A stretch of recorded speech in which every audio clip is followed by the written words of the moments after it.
ભારતીય રાષ્ટ્રીય ખાદ્ય સુરક્ષા કાયદા હેઠળ ખાદ્ય વિભાગ દ્વારા ગરીબ લોકોને રેશન કાર્ડ આપવામાં આવે છે. આ રેશન કાર્ડના આધાર પર ગરીબો અને જરૂરિયાતમંદ આધાર પર ગરીબી જરૂરિયાત ખાવાનો સામાન પ્રદાન કરે છે. રાજ્ય સરકાર દ્વારા રેશન કાર્ડ ધારકો માટે નવો નિયમ લાગુ કરવામાં આવ્યો છે, જેમાં રેશન કાર્ડ ધારકો પાસે કાર, સરકારી નોકરી, માસિક 15,000થી વધુ આવક, 5 એકરથી વધુ જમીન ધરાવતા હોય, સરકારી પેન્શન મેળવતા હોય અને આર્થિક સુખાકારી ધરાવતા હોય તેવા કુટુંબને રેશન કાર્ડ રદ કરવામાં આવશે. ગ્રામ્ય વિસ્તારમાં તલાટી દ્વારા તપાસવામાં આવશે કે રેશન કાર્ડ ધારકો પાસે ઉપર જણાવેલ ધારાધોરણો છે કે નહીં. જો એક પણ ધારાધોરણો ધરાવતો હશે તો તાત્કાલિક તેમનું રેશન કાર્ડ રદ કરવામાં આવશે. શહેરી વિસ્તારમાં પુરવઠા મામલતદાર દ્વારા તપાસ હાથ ધરવામાં આવી છે.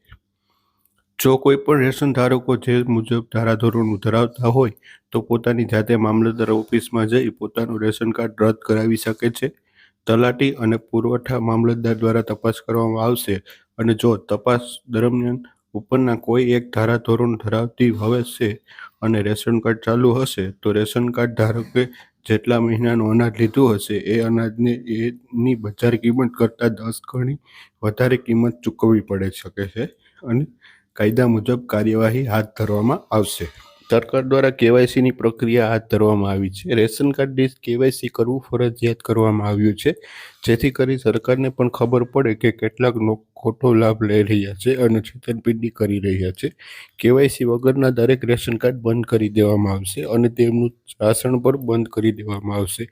રેશન કાર્ડ માટે આધાર લિંક કરવાની છેલ્લી તારીખ 30 સપ્ટેમ્બર 2024 કરી દેવામાં આવી છે. આનો અર્થ એ છે કે ગુજરાતમાં રાશન કાર્ડ ધારકો આગામી દિવસોમાં આ પ્રક્રિયા કરી લેવાની રહેશે. મિત્રો, જેમ બને તેમ વહેલી તકે તમારા રેશન કાર્ડની કેવાયસીની પ્રક્રિયા પૂર્ણ કરી અને તમારું રેશન સરળતાથી મળી રહે તેની માટે કેવાયસીની પ્રક્રિયા પૂરી કરવી પડશે. તો હવે આપણે મળશું એક નવા વિડીયો સાથે. હવે અમને રજા આપશો. જય હિન્દ.